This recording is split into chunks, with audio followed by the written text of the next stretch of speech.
and welcome to another episode of the Ghoul Guides Association. My name is Lauren and I'm Mary. I don't know why I've done the introduction like that, but we're the Ghoul Guides.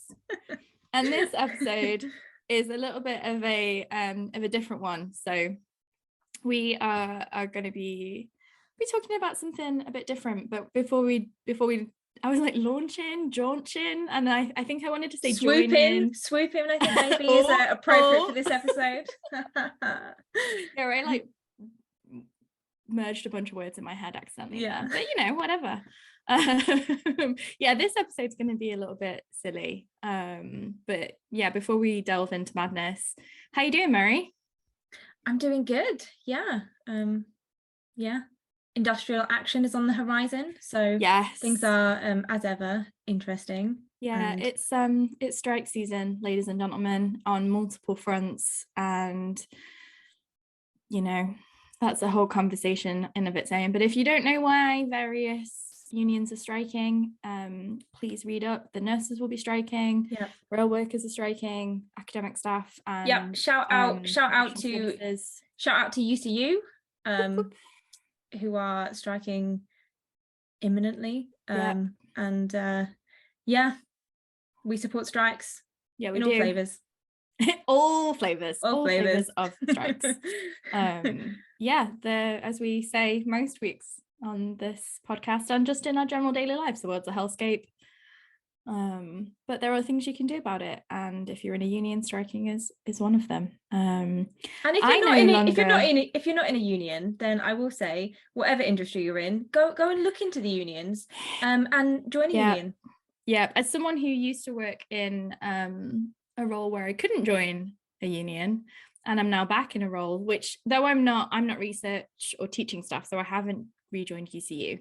But because I'm in professional services, there's other unions I can join, which is nice. Join a union. Unions are good. Don't believe the lies. Don't cancel me, Keir Starmer. Yeah.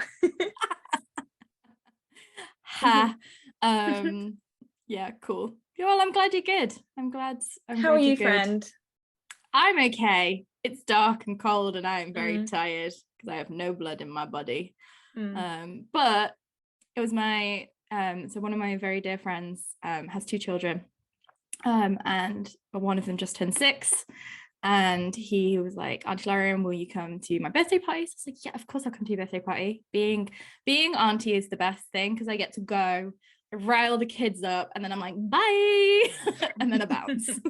Yeah. But my nephew, who is 6, who's just turned 6, he's super into, like, he loves dinosaurs, he loves learning about the world.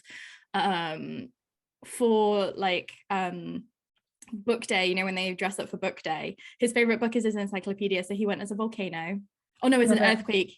She was like, Caitlin was like, you can choose between an earthquake or a volcano, so he went as an earthquake. I love it. Sounds adorable. For his 6th birthday party with all of his little friends at this like pirate themed play center. It was pirate themed. It was so cute. This play center was adorable. His birthday cake was a swamp theme. Swamp themed birthday cake. I was like, we are not related by blood, but truly you are my family. we are kindred. We are kindred. He was so proud of it. He was like, it's a swamp. It's like amazing. And it even got like the appropriate flowers like that grow in swamps. Because he's very specific about those types of things. Like every now and then I'll say something and he's like, Auntie Lauren, those don't live in that hemisphere. I'm like, oh my god, I just got scolded by my like 6-year-old nephew. But yeah, I just wanted to share that because it was like the cutest thing I've ever seen. This like swamp cake. Love it. Amazing. And it was chocolate, so I felt like that was really appropriate because then when you cut into it, like it was brown and green and it was just perfect. So yeah, that was just a little thing I wanted to share. I was exhausted because, you know, having anemia and then like going to a children's party and then entertaining my niece all day, who is actually a chaos being incarnate. She's potentially one of the harborers of the apocalypse, to be honest. But yeah, she's love it to bits. Physically very exhausting. So yeah, that was fun. So I'm good, but you know, essentially a human slug, a bloodless human slug. Yeah. Which brings me to today's topic of weird supernatural things. We're talking about cryptids. Yes, welcome to our cryptid special. Yes, where we enter the weird and wonderful world of cryptids. Cryptids. Yeah. If you don't know what a cryptid is, a cryptid, and that, I don't know what you think about this, but I always think of cryptids as being specifically like post-internet or like post World War II, maybe. Like cryptids are like, to me, very modern. And I know this isn't strictly speaking true, because a lot of people consider like the chupacabra and things like that to be a cryptid. So their cryptids are supposed mythological creatures. They're usually like urban legends, like, you know, the giant rat that supposedly lives under the, you know, sewers in London. Hail Ratma. Yeah. And yeah, things like the chupacabra or yetis, which, you know, like yetis come from like, you know, ancient folklore, and then you've got things like Sasquatch. But cryptids in particular are very sort of like, to me, I always think of them being sort of like post-war, post-mass media, because they essentially go hand in hand with like conspiracy theories. So I think that's really interesting, because when we, you know, when I talk about my favorite cryptid, as I will do later, like it's definitely something that exists like older than that. So I think for me, it's this combination of a weird kind of like urban legend or folklore that's about a specific creature that is unnatural and supernatural, but that also combines with this kind of, like you say, mass media and the technology, like photography, videos, and especially the internet, just kind of throws open this wonderful world of local cryptid legends up to the world to just you know, digest, consume, and make conspiracy theories about. Yes, exactly, because like the internet, like cryptids got a real boom in the 90s when message boards became a thing, because all of a sudden, like, you know, we have things like the Beast of Bodmore and Ratma, and you know, there's things that are supposed to live like in Scotland, and we have a lot of like Gaelic folklore that are kind of, I would say, you know, cryptids. But you often have like every place has its own sort of like urban legend monster.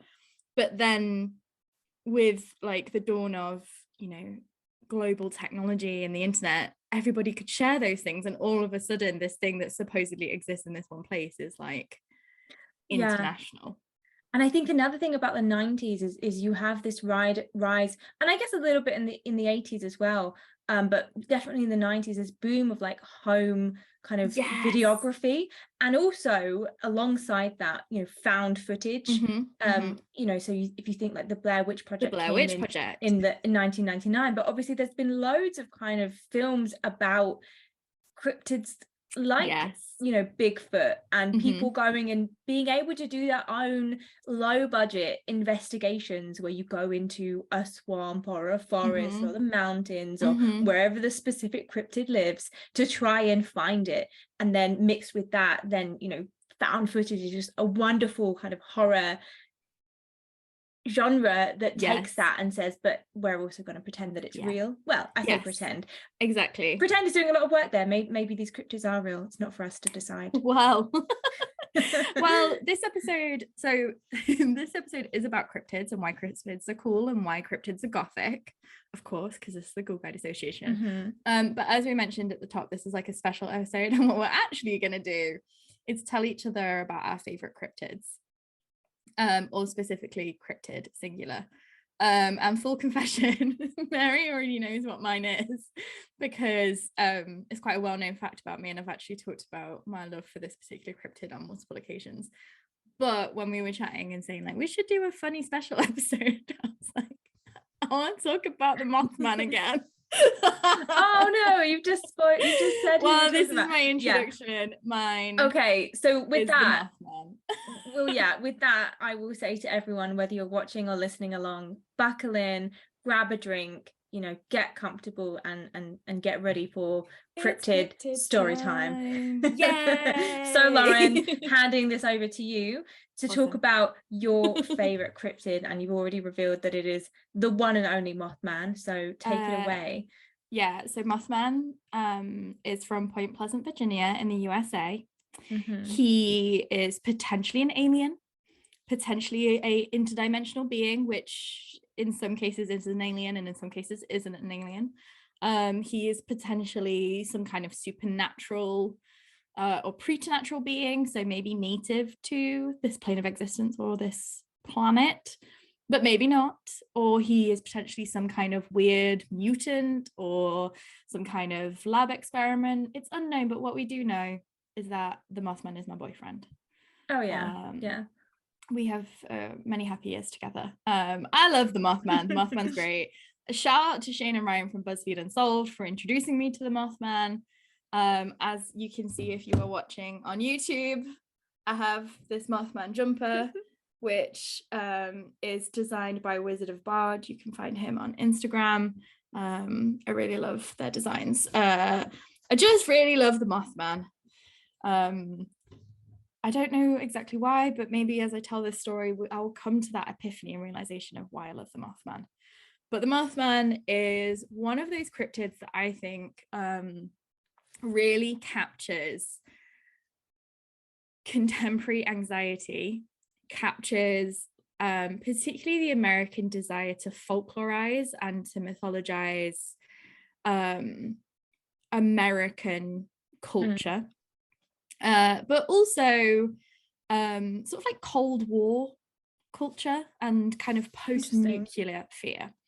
And also, if you look up, there is a statue of Mothman in Point Pleasant, Virginia. Well, I was going to say, before we go any further, do you have like a description of the Mothman? Okay, because what does the Mothman look like? Yeah, because people imagining like some kind of alien or intergalactic being.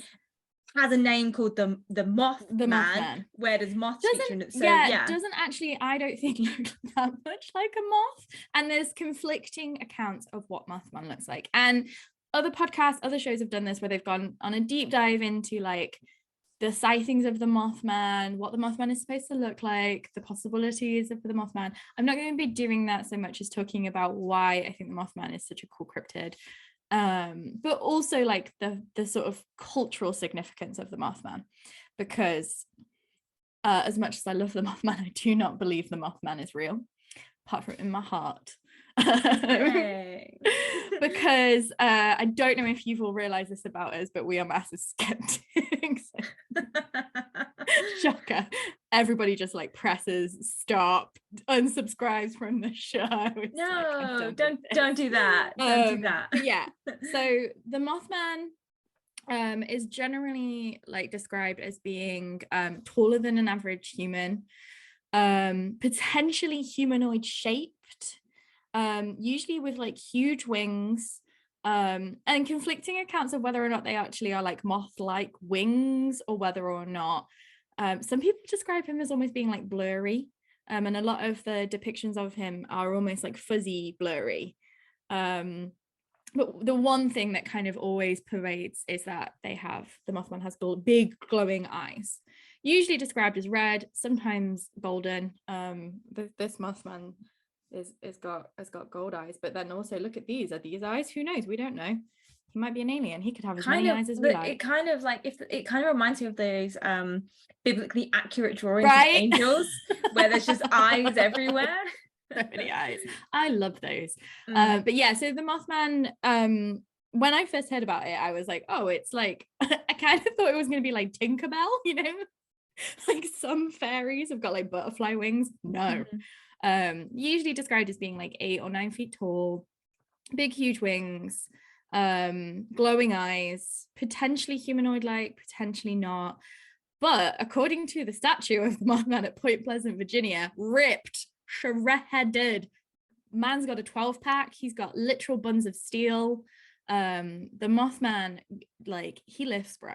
You're also I feel like you're also missing the elephant in the room with that statue. Am I? Yeah.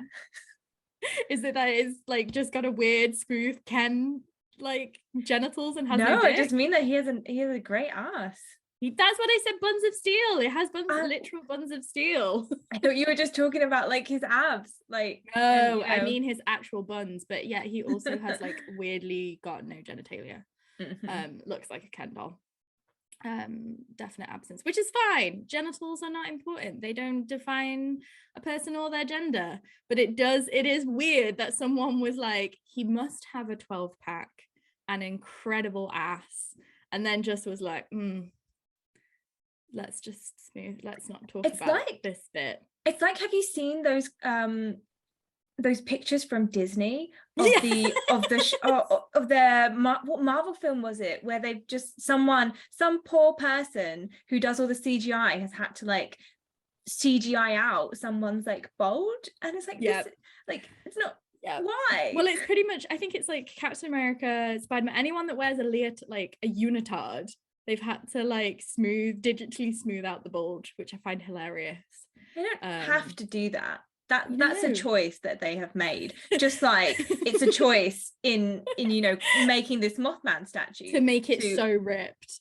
Yeah, literally a 12-pack. Like, I didn't know there were that many muscles, and maybe there aren't, because it's not a human, so maybe intergalactic moth-like planetary travelers have 12 packs. But yeah, that's what the Mothman looks like. And the Mothman, some people have started seeing the Mothman in other places, but generally it's local to this area called Point Pleasant in Virginia, in West Virginia specifically. I am not from the US, but I do know that places like Virginia are kind of like the center of a lot of American horror and folklore, because it's one of the first places that was settled by white settlers, because it's on that side of the country, but also because they named, if you look, like everywhere there is named like very white royal, usually very English names, because they would land somewhere and be like, yes, Jamestown, this is Jamestown, and everyone would be like, oh no, it's not, and they'd be like, no, it is now, this is what it's called. So yeah, it's central to Virginia. It was first seen or first reported in the 60s, and one of my favorite things, this gets quoted everywhere, this on the Wikipedia page, on every article, but when it was seen, the headline was like, couple sees man-sized bird creature something. So specific and so vague all at the same time. But yeah, essentially two young couples were driving through what's known as the TNT area in Virginia. And this is why I was saying, like, when I think of cryptids, I often think of them as being like specifically post-war and Cold War and kind of like technological revolution, because this area, the TNT area, like used to be a munitions factory. And I think it was decommissioned after World War II, but potentially was still being used sort of like during Vietnam. So we're talking 1966. So this is definitely somewhere that within recent memory for the people living in this area is a militarized space. And militarized and particularly demilitarized spaces have a very specific like weirdness attached to them. Now, as much as I am a skeptic, what I will say is even demilitarized spaces that have not had atrocities taken place in them, they got weird vibes, because it's just what happens naturally. Often demilitarized spaces, it takes a really long time for nature to go back to normal around them. So they're often like really eerily quiet, or, they've gotten rid of such swaths of natural landscape that, they're like, they don't connect to the town properly, or they've been put in a specific place because that place made strategical sense, either as a point of defense or because you were doing some funky testing. And in the 50s and 60s, people were doing really weird fucking shit in military spaces. So you have things like MK Ultra and things like the Men Who Stare at Goats. People, military bases that seemed to be, you know, munitions factories were doing things like giving soldiers LSD and then not letting them sleep for 4 days. Yeah. To see what would happen. And there's also this whole like thing in the areas and the locales that surround them of what's going on, and you know, think about this generations of storytelling where you would have seen military vehicles go in and out. You wouldn't know what's going on. People talk and you have the whole idea of the telephone game where it just gets weirder and weirder and weirder. And then once it's been demilitarized, and then you can go into this space, but there's no, well, doesn't look like there's any evidence of anything that's happened. And you have all of these ideas about, you know, what weird shit happened, what weird stuff happened. Yes, exactly. So one of the things I love so much about Mothman is it is specifically tied to this TNT area. So not only where they were making munitions, but where they were testing munitions. And this is testing munitions in like World War II and potentially afterwards. So the munitions testing that's taking place is potentially radioactive, it's potentially nuclear. There's the possibility that the water might have, but you know, we're still talking about times as well where people were like, oh yeah, just dump it down. There's a creek outside, dump it in there. So this is a period of time where, you know, things were going weird. And there's so many cryptid and alien stories connected to these military spaces, even here in the UK. So like the Rendlesham Forest incident, which is a potential UFO incident, things like the Roswell incident. Like there's things we know for a fact where something happened, but then because they're in these military and demilitarized spaces, it's like, ooh, you know, it probably was some weird thing that the American, like, you know, Air Force is testing. And it's probably something that they don't want you to know about. And that's why everyone's like, it's a weather balloon. But it breeds that, you said, it's that telephone game. So these four couples, four people, two couples are in a car together. They're driving through the TNT zone. I can never work out whether or not it's kind of hearsay or truth that they were all stoned, but it's the 60s and there's two couples riding around in a car for no apparent reason. They're probably on drugs, let's be honest, or at least giddy. Probably giddy.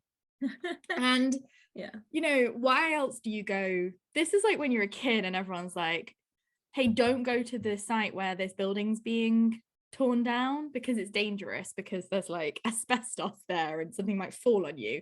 And then all the kids are like, oh, let's go explore. And like, I heard that there's, you know, a lizard man that lives in there. Like, yeah, it's an abandoned building, and right? Therefore it must have some kind of monster or some kind of secrets. And it's like, no, actually it's just because it's dangerous. Yeah, you could fall and hurt yourself. Yeah, so it's like, why are you driving through the middle of nowhere in this like demilitarized space? It's because it's funny and you get yourself all freaked out, and you're probably also doing drugs and it's out of the way. So they see this huge grey creature. Again, some people have described it as being black, some people have said it's grey, whose eyes glowed red in the car headlights. And essentially they all shit themselves. They see it unfold these huge wings, and then they say it follows their car. And another sighting later on, a woman said the same thing, where like it followed the car like really quickly and it was like supernaturally fast. And people essentially, like, this sighting was reported. And then, of course, as always happens, more people start going up to this area because people have said that they've seen it. And more people start seeing it. Did you hear that? That's not a cryptid, that's my cat. Maybe it's a cryptid, you know. I mean, he could be, he's very buzz-eyed, he could be a cryptid. Bless him. But yeah, so people start reporting that they have seen this creature, and they're like, yeah, I definitely saw it, and like it had glowing red eyes and huge wings, and it was like supernaturally fast. Which is a thing, right? Because like the more stories that are out there, we find this with like alien abduction stories. Yeah, exactly. There's a massive alien abduction stories where people are abducted by, you know, a tiny gray man with like a big head and all that kind of stuff. They're all concentrated in mostly America or like the West, because that's where that kind of literature is. And it's that whole, well, which one came first? Was it the alien abductions by the specific kind of alien, or is that influencing people's experiences? Yes. And like so many people, like people have done studies on this, and they're like, is it a Mandela effect where something subconsciously spreads through like the, you know, a cultural group of people? Some psychologists have been like, is it that we have a certain fear of this, and we like, you know, then this is why humans across the world, it's a little bit like the thing that we know that humans are predisposed to create hierarchical systems, and that's why all across the globe, like cultures have top down, literally like the gods live on top of a mountain or the gods live in the sky. Like we have these top down religious orders, and that's because there's something about our brains and the way that we're wired that means we create these systems. And it's probably also why we're a bit obsessed with aliens, and we think that advanced life forms are above us looking down at us from the sky, despite the fact that's not how the universe works. But it feels like it when you're on a planet. And just to point out, the planet is in fact round. It is a planet. It's not flat. Just need to make sure everyone's aware of that. I'm sorry, what? While we're talking about cryptids and conspiracy theories, just need to make sure we all know the world is round. So people start saying they've seen this thing. And I'm not going to say straight away, because we're pretty sure actually that we know what Mothman quote unquote is, but I'm not going to say it right now just because it kind of spoils it. But what then happens is in 1967, so the year after the Mothman sightings start, a bridge collapses, and unfortunately I think like 40 or 50 people died. People started saying that the Mothman had been seen just before the bridge collapsed, and also like bad things had happened to the people who supposedly saw the Mothman.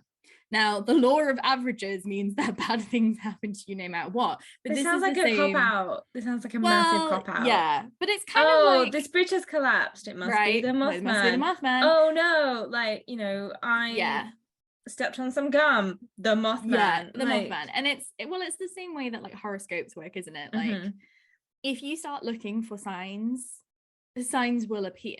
And again, that's how humans are predisposed to look for signs. Humans are predisposed to look for things that suggest that other things are coming.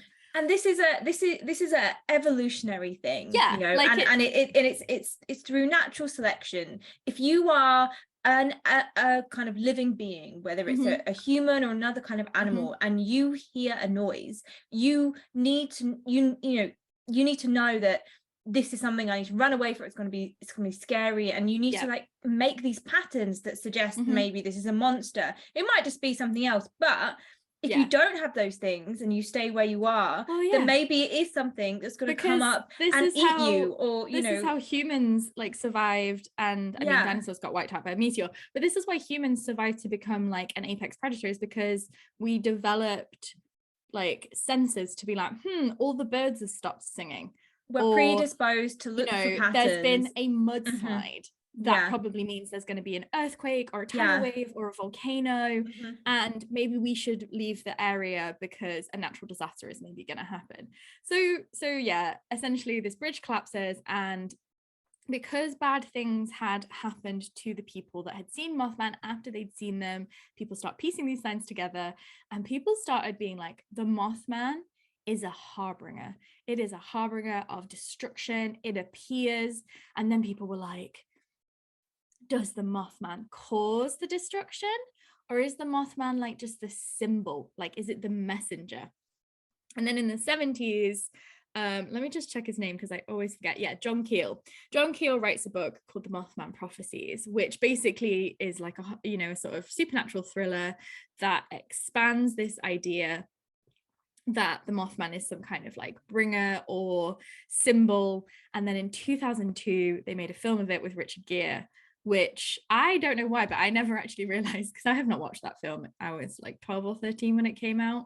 But I do remember being really freaked out by the poster for the Mothman Prophecies, which I think is like a very pale face with like a moth over the mouth. And I just remember being really, really freaked out by that poster. But yeah, essentially, like, so then that goes into consciousness. And what also happens is it's supposedly at one point seen in Russia before some apartment bombings. And obviously Russia is closely connected all through the 80s and 90s to the idea of nuclear and to, Cold War, but also to things like psychedelic testing, mind control. In the Captain America comics, Bucky is not brainwashed by Hydra, he is brainwashed by the Soviets, and so is the Black Widow. Like, there's this whole thing all through particularly Western, particularly American cultural kind of consciousness of, the Cold War, Russia, military testing, like weird things going on. And often conspiracy theories, UFOs, supernatural beings are linked to potentially Russian experiments or Russian something else's. So I do think it's really funny that they were like, yes, this thing that's only been seen in Point Pleasant, West Virginia, was also briefly spotted in Russia, which is not close. Maybe the Mothman just likes to take a holiday. Maybe he went on holiday. Yeah, I mean, maybe he is, I enjoyed my trip to Moscow, and he is my boyfriend, so maybe he also enjoyed his trip to Moscow. And we have a lot in common. There's lots of really beautiful places in Moscow. There are some amazing places in Moscow. Unfortunately, we can't go there right now because Russia, the Russian government is a dick, and I won't say anything more about that in case we get poisoned.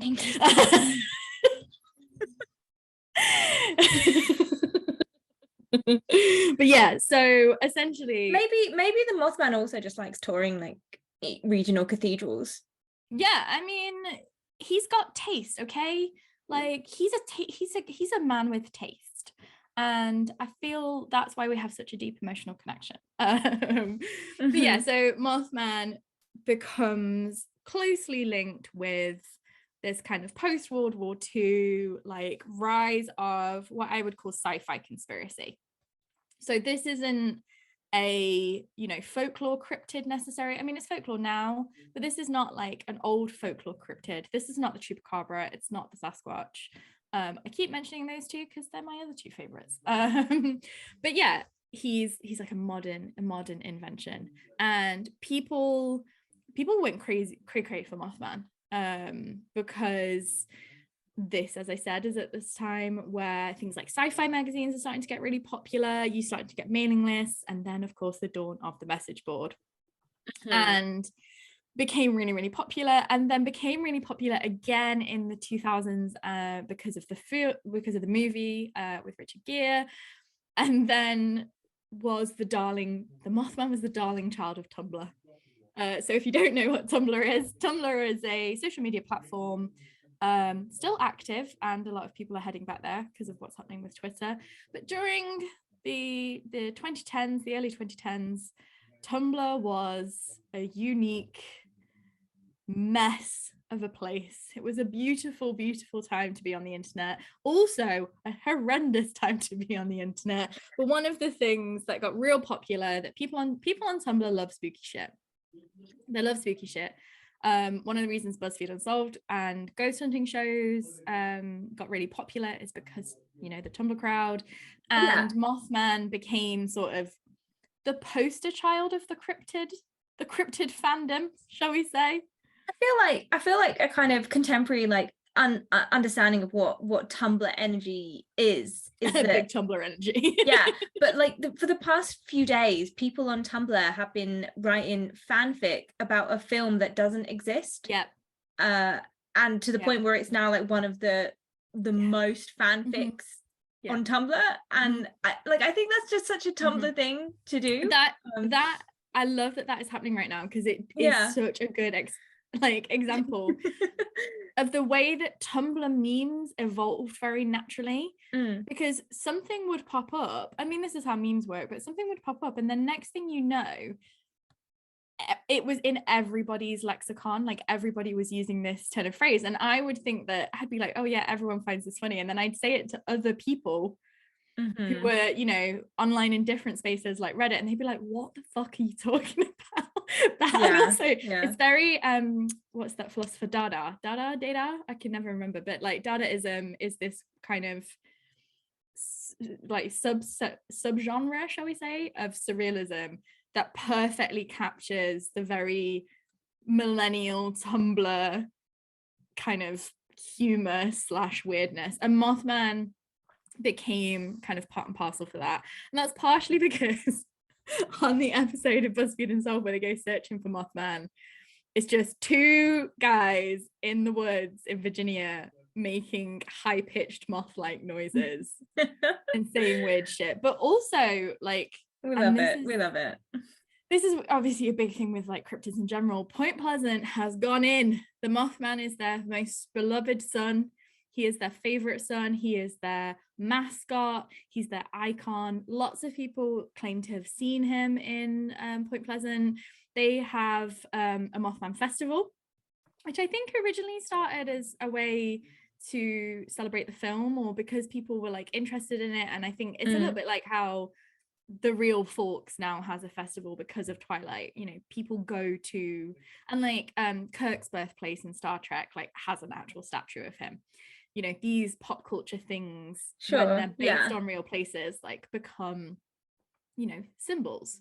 So there's like a Mothman festival, and Point Pleasant, Virginia has like, so I'm from Nottingham, we have a lot of Robin Hood stuff. Point Pleasant, Virginia has a lot of Mothman stuff. They have Mothman themed things, Mothman shops, Mothman, that's where the Mothman statue with the incredible let's talk about the Mothman themed food. Yeah, so this is so when Mary and I got really into BuzzFeed Unsolved, I remember selling this to her.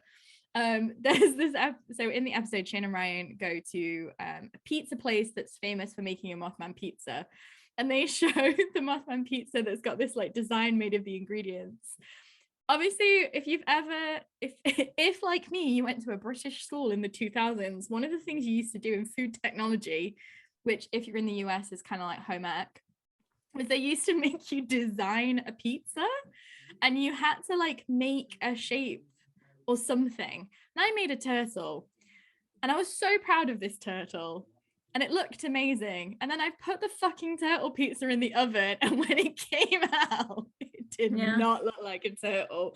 But people go and have this Mothman pizza, and when it comes out the pizza oven, it does not look like Mothman anymore. But or like, maybe it does. Maybe because he's like shifty.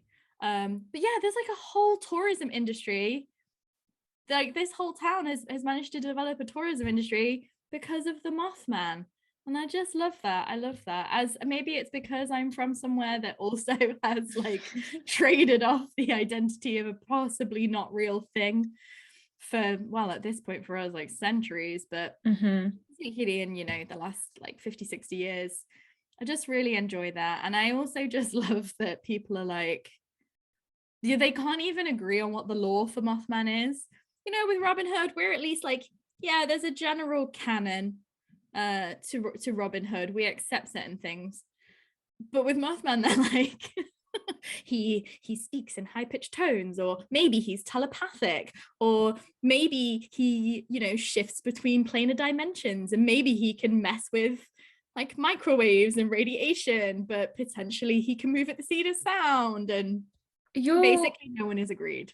You're really making me think that Nottingham is missing out on some cryptid action, and maybe what we need is like a Robin Hood kind of, I don't know, cryptid thing.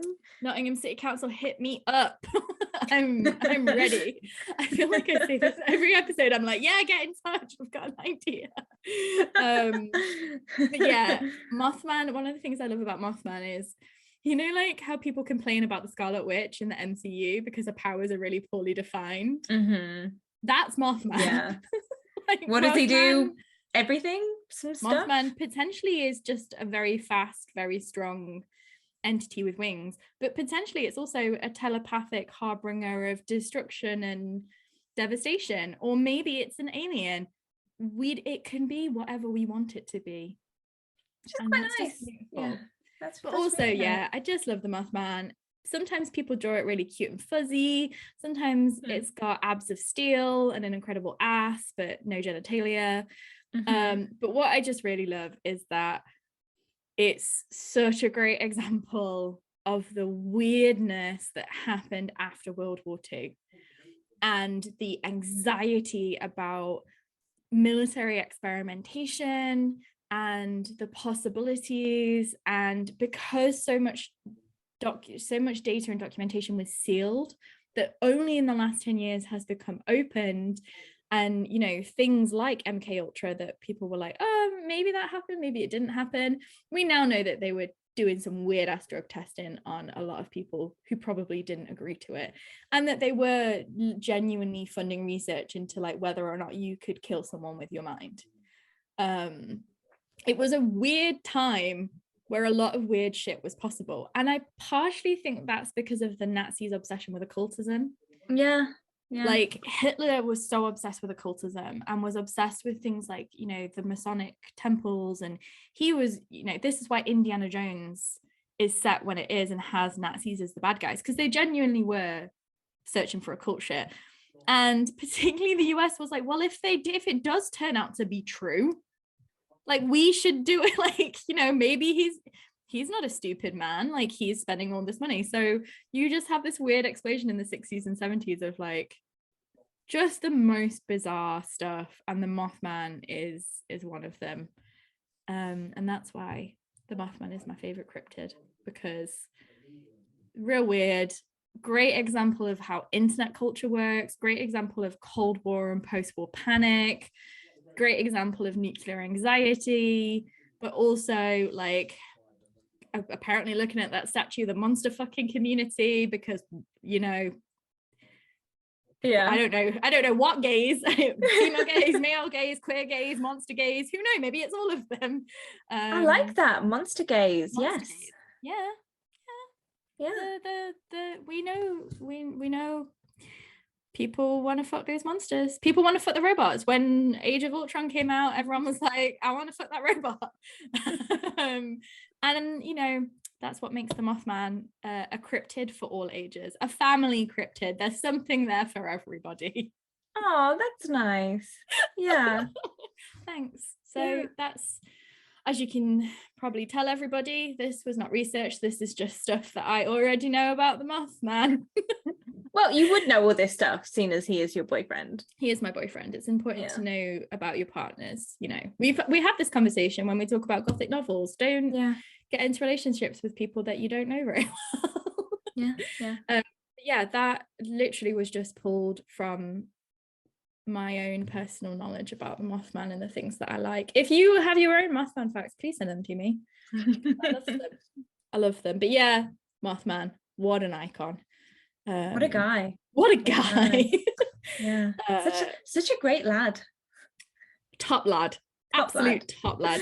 Also, clearly loves a bit of banter, because he chases stoned teenagers in there.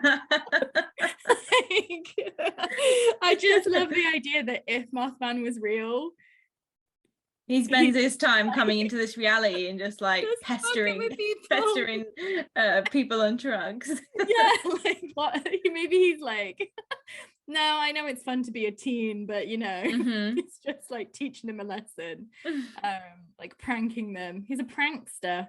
But I didn't say, it's probably a heron. Yeah. I was thinking, you know, like if you're stoned, or actually, do you know what, if you're not stoned, let's just say that, imagine that none of these people were stoned, but it's a dark night, if it's late, maybe you're tired, and then you're driving, something is flying at you and you just catch glimpses of it. We all know that memory is unreliable, so of course you're gonna misremember things and just focus on like, oh, it had wings and I couldn't see it properly because it was so blurry. Also, if you've specifically been going up to this TNT area, because it's kind of creepy and kind of weird, you're going at night. It's like when you tell each other ghost stories, you're predisposed to see those things. So yeah, essentially there's this thing, I think it's called a sand crane heron or a sand something. I mean, a crane and a heron are technically two different types of birds. I don't know, I'm not an ornithologist, a bird person. I'm not a bird person. It's not a bird person. I mean, I like birds, but not my doctorate. I didn't get a PhD in birds. I'm not a scientist. But yeah, essentially there's this bird and it has like an 8-foot wingspan, which is fucking huge. That's like if you stood on my shoulders. Oh no, wait, that'd be 10 foot. We're not very tall.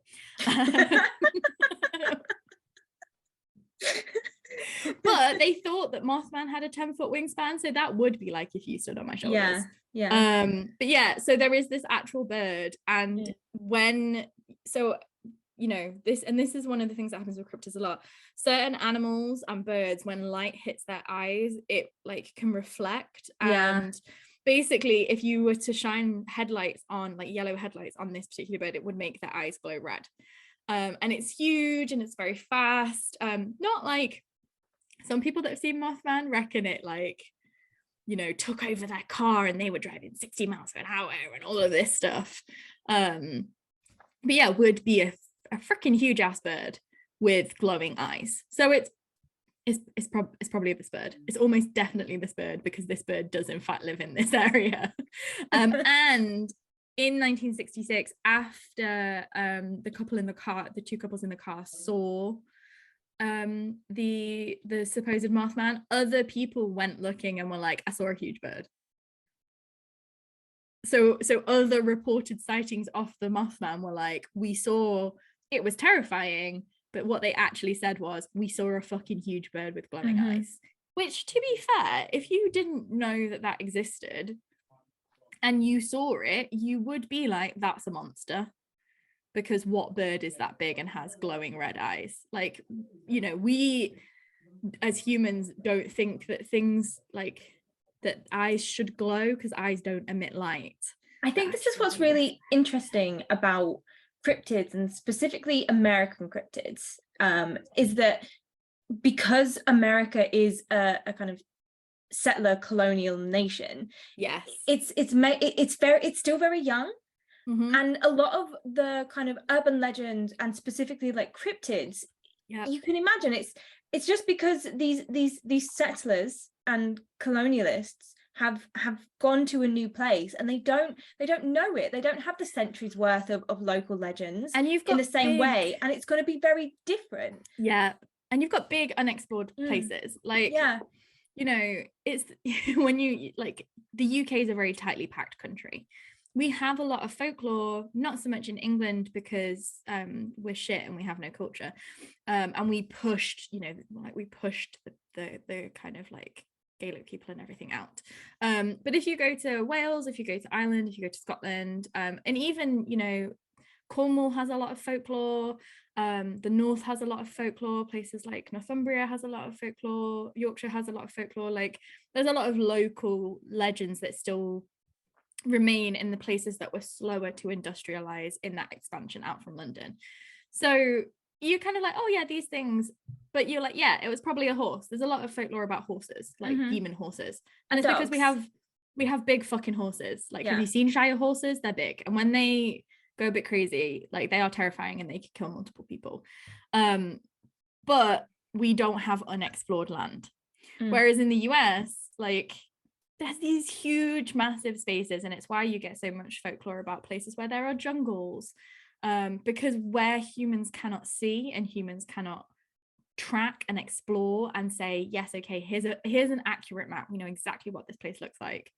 There's the possibility that there's things, and that, I guess, is also what breeds it. There's so much folklore about spaces where there's like huge forests, or a huge forest and then a abandoned research lab in the center of the huge forest.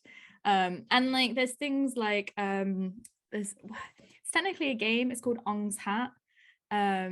It's kind of an old, it's not called alternate reality. Is it alternate? Maybe it's AR. Basically, it's kind of a hoax, kind of a game. These guys started like slipping things into publications about this thing Ong's Hat, and it was like, oh yeah, there's this research center in these woods and it's a interplanetary portal of some kind, and people went looking for it because that space has actually that potential where if it was going to be anywhere, it's probably going to be there. And again, to mention Stranger Things like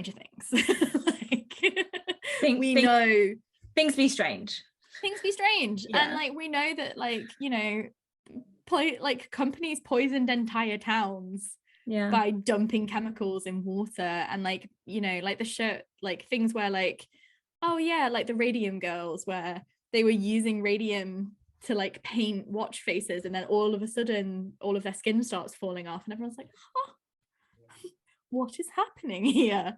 So this kind of shit does happen. And yeah, Mothman is a really great example of, it's probably just a big ass bird, a bird that is not very commonly known, that if you saw when you were a bit giddy driving on a road in the middle of night and its eyes flash, you would shit yourself. I once, when I was driving in Scotland, saw a massive fucking stag, and honest to God, if you'd have told me it was like a forest god at that moment, I would have believed you, because we were driving up this, big. They're so big. Yeah. Absolutely shit myself. We were driving up this hill. It was late.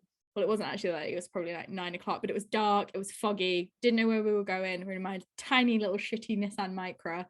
And we came up to the top of this hill, and as we turned, the headlights lit this thing up, and we were, all three of us, just like, what is that? And it just like looked at us, and we sat there for what felt like 10 minutes, and then it walked across the road and we carried on driving. And I still sometimes question if that experience really happened to me. But if we'd have gotten into a car accident afterwards, I would have been a bit like, was that an omen? Well, I really like those communities that for the safety of the animals, they paint like the antlers with a glow in the dark paint, so that, yeah, imagine if you know you were driving and then you turn the headlights on and it was just it's like these kind of like eyes and then glow in the dark horns. Right. I think it's why so many monsters have antlers, because in so many cultures, so like Canada, Scotland, Scandinavia, parts of Russia, but also like parts of Asia, there's these huge freaking animals with antlers that are kind of terrifying and have really scary eyes that reflect light. But yeah, I've gone slightly off topic there, sorry. I love talking about this stuff. Yeah. In case you guys couldn't tell. But Mary, I don't know what your cryptid is, and I'm really excited for you to tell me. So please tell me what your cryptid is. Yes. So, okay, in the second half of this episode, we'll be talking about a completely different cryptid. And I specifically tried to choose one that maybe, I mean, I'm sure you know this cryptid, but I'm hoping that you'll be a little bit, you know, not as familiar with with this creature as you are with, say, so this is why the Mothman. I was so excited, because I know you so well, and I was like, she's gonna try and pick one that I maybe don't know much about so that she can tell me about it. Yeah. And for this one, we're mainly going to be taking, I guess, a bit of a history lesson back to the 18th history lesson back to the 18th century. But this is a cryptid that is local to South Jersey and Philadelphia. So can you guess what before I reveal? Is it the Jersey Devil? It is the Jersey Devil. Yeah. So do you know? Oh my gosh. I know a little bit about the Jersey Devil, okay, but not a lot.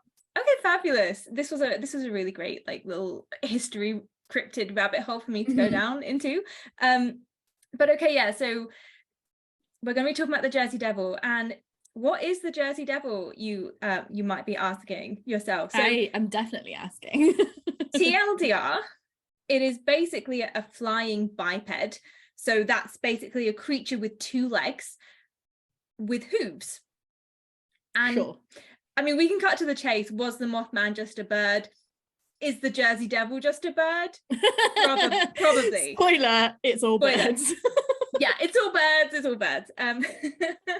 But so there's lots of different kind of descriptions of the Jersey Devil, but to kind of flesh it out a little bit more for you, it's often described to be like a wyvern or a dragon type creature.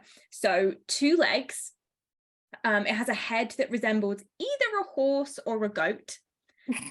It has wings, obviously, like dragons, and they're leathery and they're bat-like. Its hands or arms are very small. Like a velociraptor or T-Rex. Oh yeah, but I mean, especially if you think about all those kinds of like really old pictures of dragons, where they do have those kind of little tiny hands, or I guess like a lot of, because like the Asian representation of dragons is very different to the European, and like a lot of them are like very serpent-like or more almost bird-like, and they do often but quite a lot of like early modern depictions of dragons were like that, and especially the kind of wyvern, which is another kind of the whole legendary about, like the worm.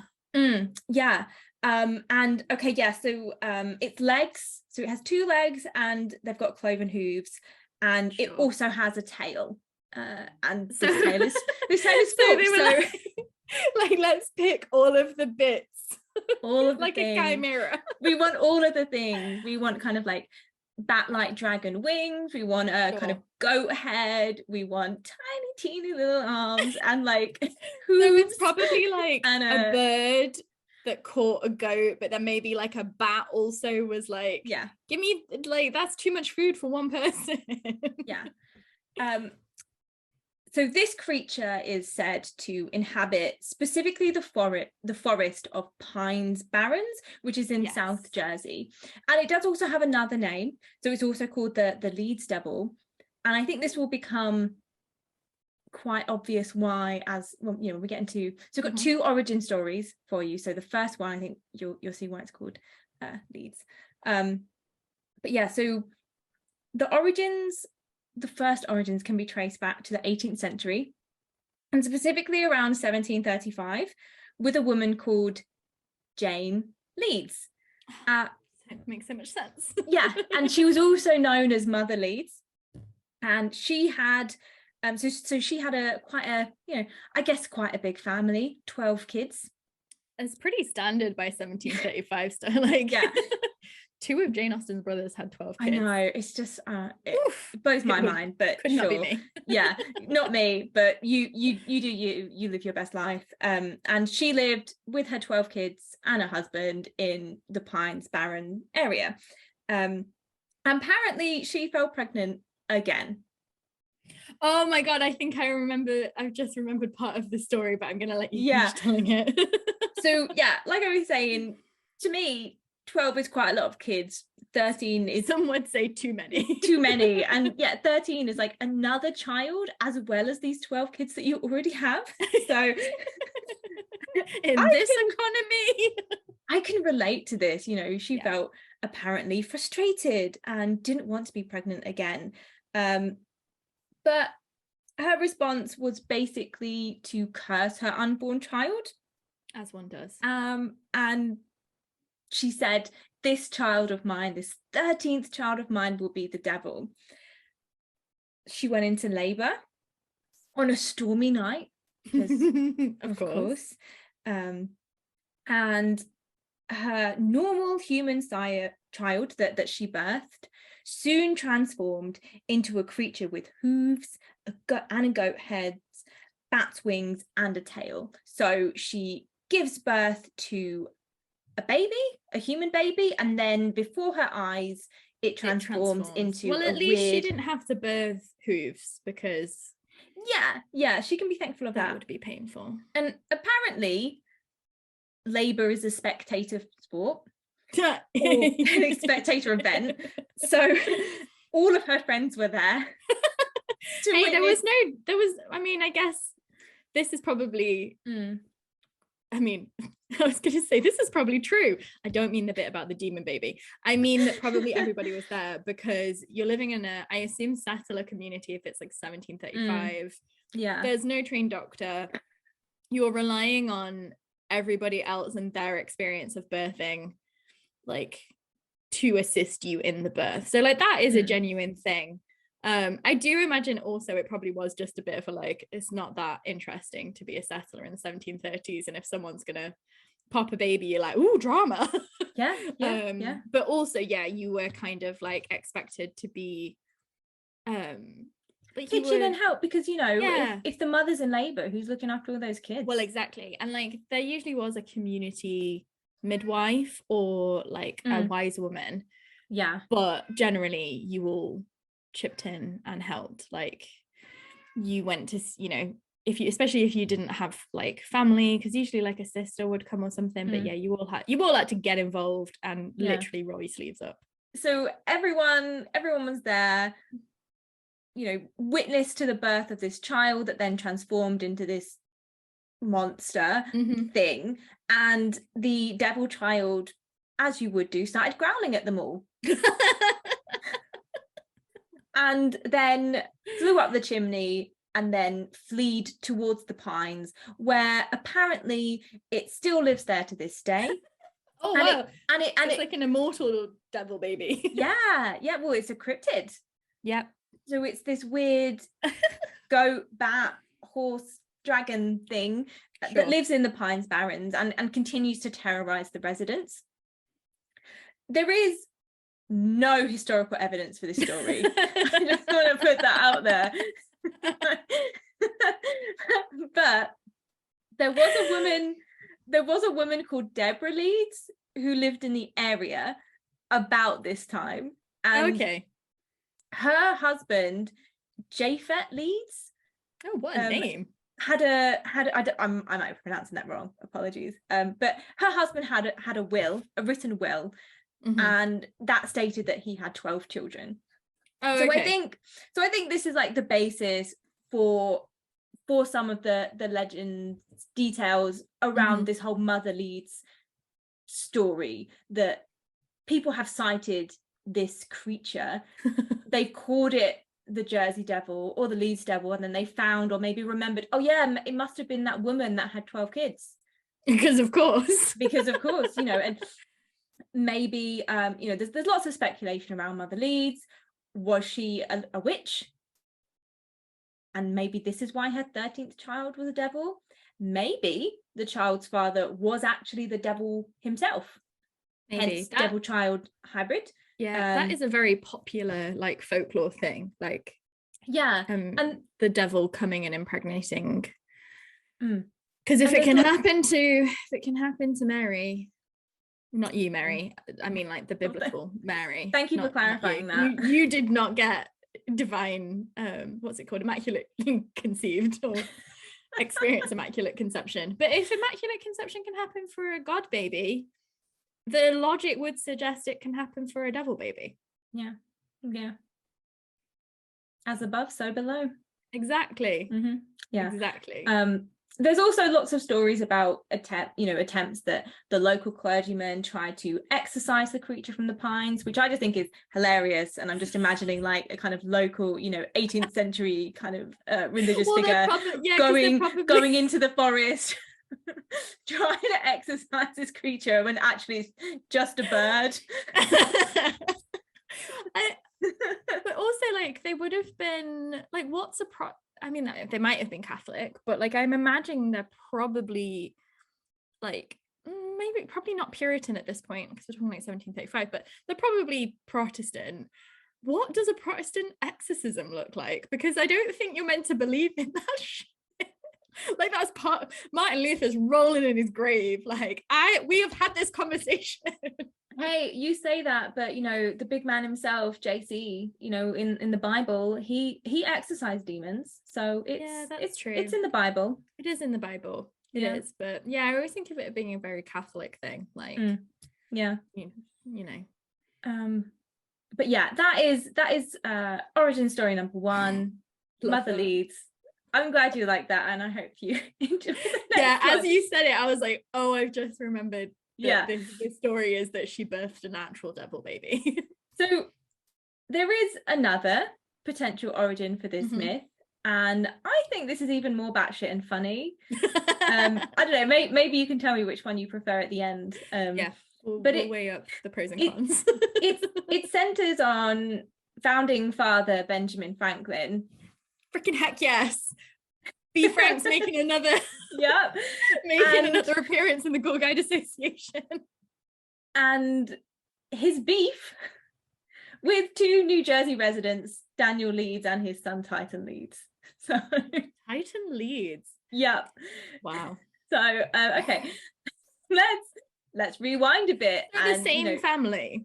Yeah. Oh no. This is a different family. Like, oh, they're all just called Leeds. Yeah, or maybe they're related. Who knows? I mean, it does make sense because like it probably was an extended family that settled in that area at this point in time. Yeah. But yeah, so weird. So maybe related. Maybe together. Because maybe the second origin story like fueled the first origin, or who knows where the Leeds inception happened.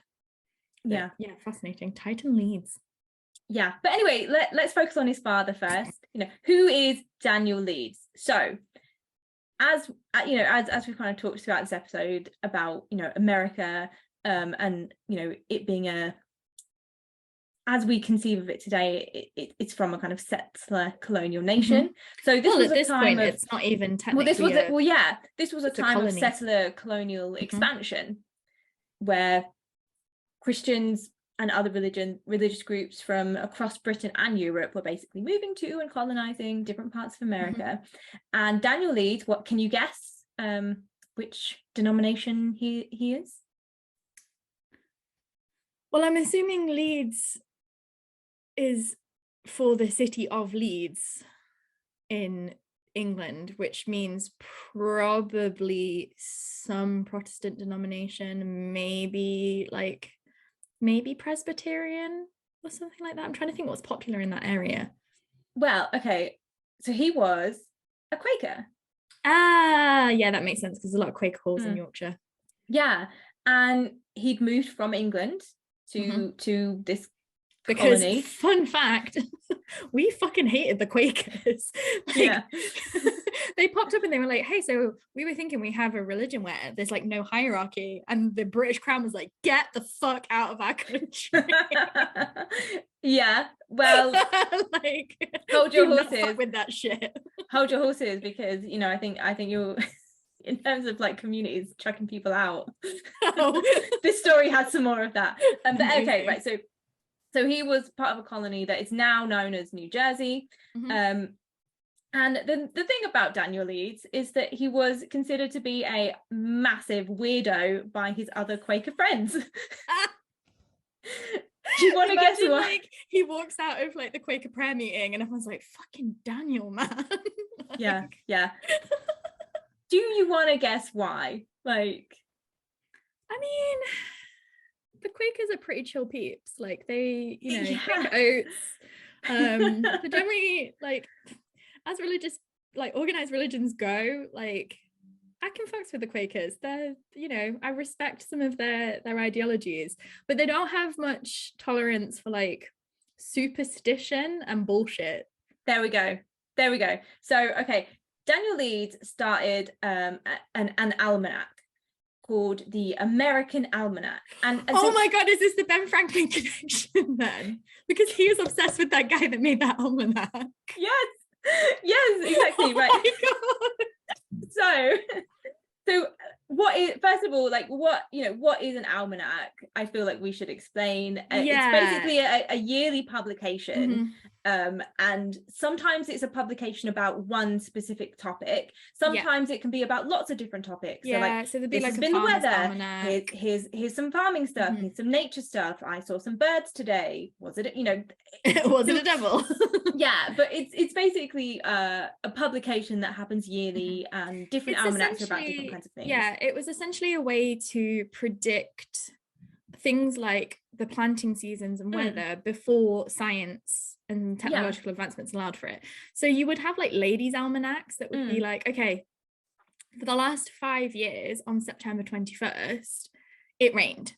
So if you're going out on September 21st, you probably want to like take an umbrella. Yeah. So almanacs were a big thing, and the publishing, there was quite a lot of rivalry between. Oh, don't worry, we're gonna be getting to that. But what was the American Almanac, Leeds, very important special almanac about? So it basically contained astrological data, oh my god, symbols, and lots of things that were considered to be un-Christian. And his Quaker community were basically like, this is really inappropriate and pagan. So they were not happy with this. And yeah, like the Quaker, like one of the, obviously this is a thing for like a lot of Puritans, which is hysterical because then a lot of Puritans became like very superstitious and all the witchcraft and stuff. But like the Quakers in particular were like, no. Like, so Daniel Leeds, a little bit hurt by rejection from his community. He's basically like, if you can't handle me at my weirdest, I'm leaving. So I bet they were like, yeah, no, we don't think, maybe this is not the religious movement for you, Daniel. So he breaks up with the group, and they're like, okay, let's just pretend that he doesn't exist. But he continues to publish his almanac. And in 1688 he publishes a book called The Wisdom of Temple, which explored topics like angels, astrology, mysticism, mystics, and the devil, as well as his own personal theory about the origin of the universe. Oh my god. So, you know, if you are part of what you consider to be an upstanding and moral Quaker group, you're probably not going to be too happy about this.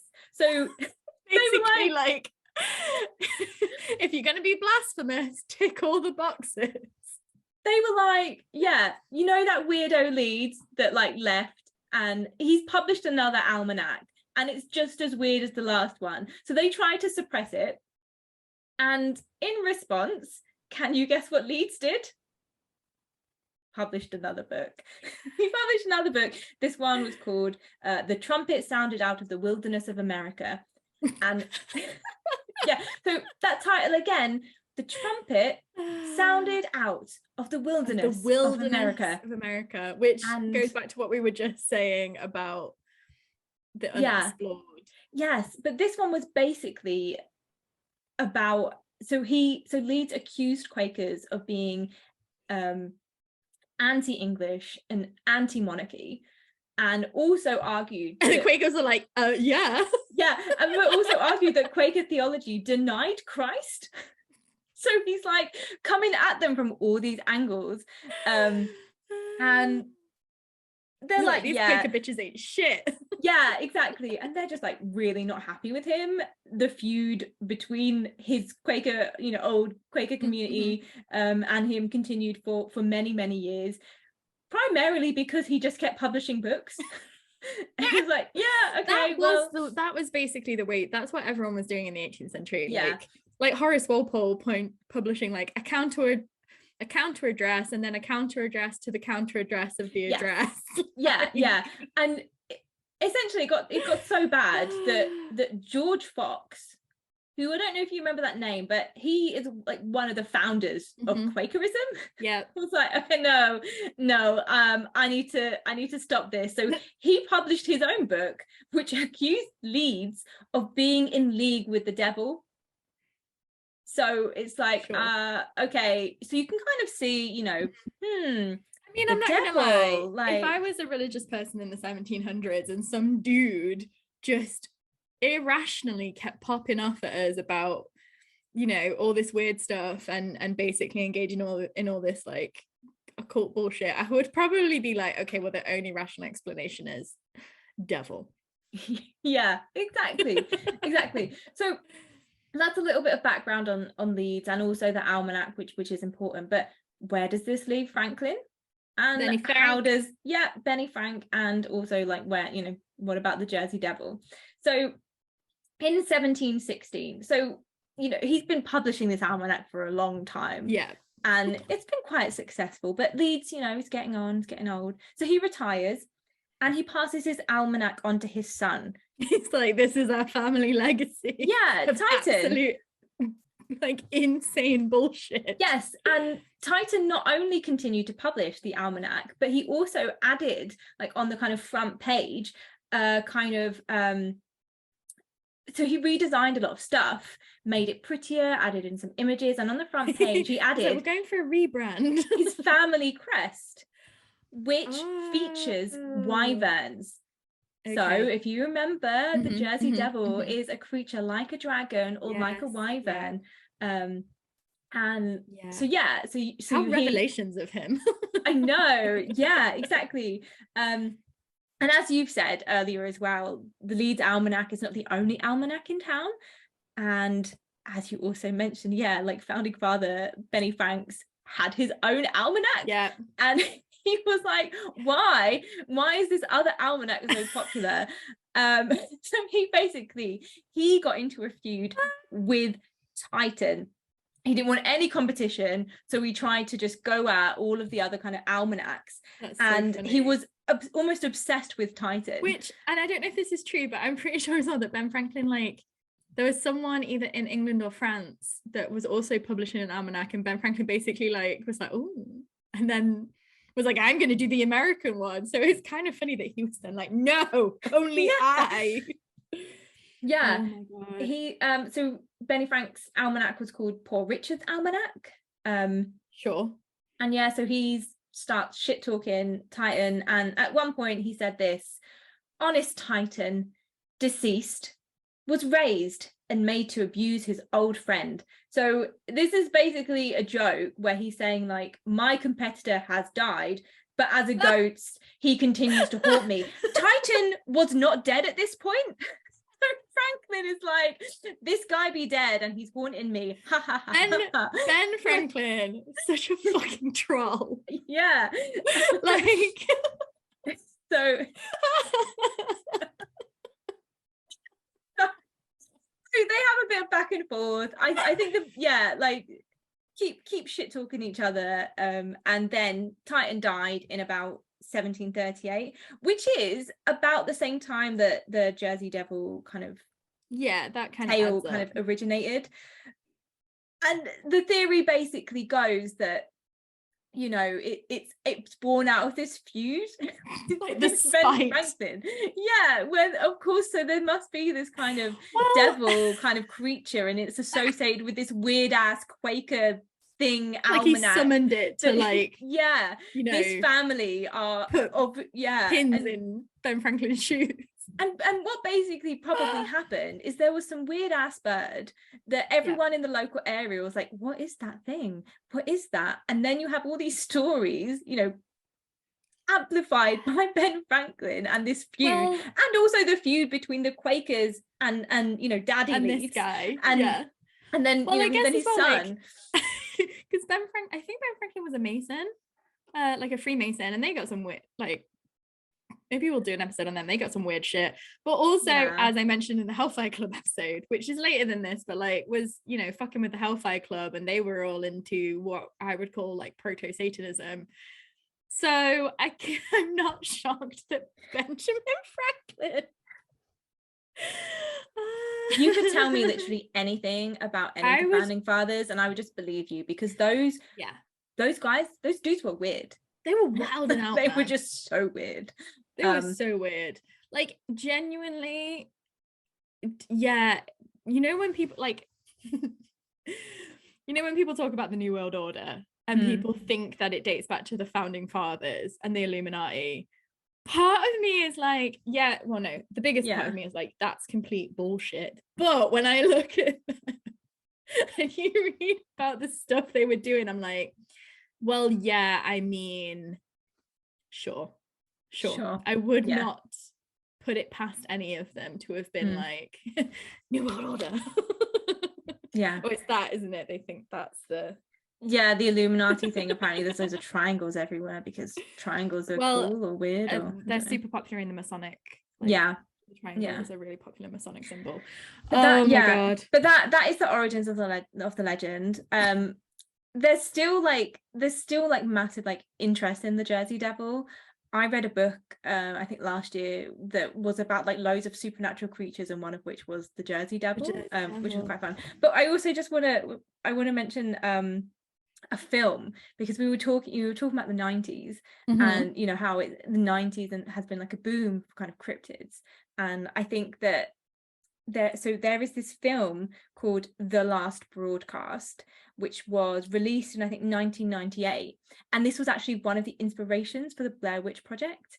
And it's filmed in like a mockumentary style, and as a found footage film, where the documentary filmmaker, who is called David Lee, investigates a mysterious murder at Pines Barrens in New Jersey, and basically embarks on a search for the Jersey Devil.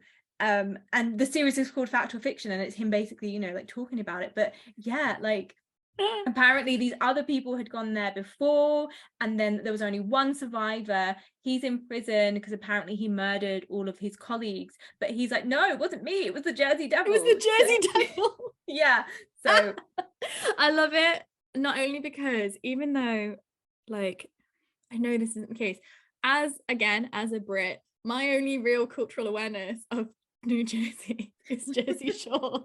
So in my head, the Jersey Devil is like a Guido, and like never misses leg day, and like has like slicked hair. Well, of course he never misses leg day, because he can't do arms, can he? Yeah, got no arms. Tiny arms.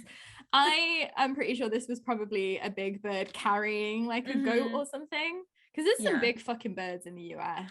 To be honest, I think it was just a bird, and then it's gotten caught up in this whole weird almanac that talked about loads of other kinds of creatures and mystical things, and had, as you know, as the family crest, a wyvern. So I don't even think it was that. I think it's just like there's this weird ass probably giant bird. Even in like the early 1700s, there's still a lot of animals that people thought either existed that don't exist.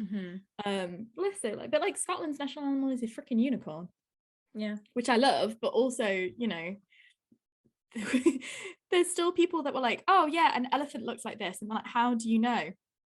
Because Pliny the fucking Elder drew it in like 5th century. Yeah. And then they look at it and it's like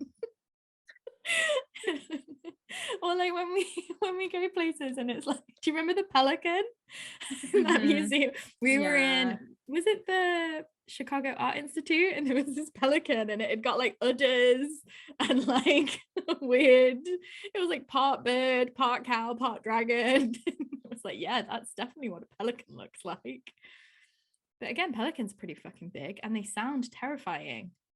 So cryptid. Oh my god, I love that. Ben Frank. I would just like to say thank you so much for finding me a cryptid connected to the 18th century and Benjamin Franklin. I you know, I'm here to entertain mostly you, but also I hope, you know, if you've been watching or listening along, that you have also enjoyed our kind of deep dive into cryptids. We haven't actually at the top I realized we were like, we're going to talk about why cryptids are Gothic. Haven't done that at all, really. Well, you know, spooky, like mysterious, at this fact point. Or fiction, you know, if you need us to do that, we can do that. We talked about social anxiety. mainly what I want to say is just, if you have any favorite cryptids, then please like tweet us at the Ghoul Guides, or comment on this video, or, you know, I don't know, send us a message into the void. Hopefully we'll get it. And like use your Ouija board, be like, hey, Ghoul Guides. We're also on Instagram. I think you can also message us through our Ko-fi. You can follow us on Ko-fi, so even if you don't want to give us money, which, you know, it's fine, I understand, but you know, and I think definitely on Spotify, potentially on other platforms, you can like ask questions. We do also have an email that I can't remember, but if you check our website, it's on the website. We have a website. Basically, on the if the ship goes down on some unnamed social media platform, we have other ways to contact us. If a apartheid criminal with a hair transplant does manage to fully tank the very social media platform we made our careers on, you can find us in other places, but you've got to be watching or listening to this somewhere, which means it's linked to one of our accounts. Subscribe to this YouTube channel, press the notification bell, subscribe on whatever Spotify and Amazon or on Anchor. Someone requested that we go on a pod thing and I was like, yes. So now I don't remember what it was called, but if we're not on a podcasting platform that you want us to be on, tell us about that as well. But more importantly, if you want us to talk about a particular cryptid, or you want us to know about a particular cryptid, let us know, because we love them. We were supposed to be, it hasn't happened yet because of COVID, but we have big plans to do like a road trip with our beloved Kathleen Hudson through the US, specifically just going to cryptid sites. One day it will happen. But yeah, this was potentially the most chaotic episode we've done to date, which is saying something. Mary did intense research and I did absolutely no research whatsoever. I just wore the smart fan jumper. Hey, I enjoyed it and I learned a lot, so thank you. I'm glad. Cryptids be cray cray. We are the Ghoul Guides. Stay safe and stay spooky. Stay safe and stay spooky.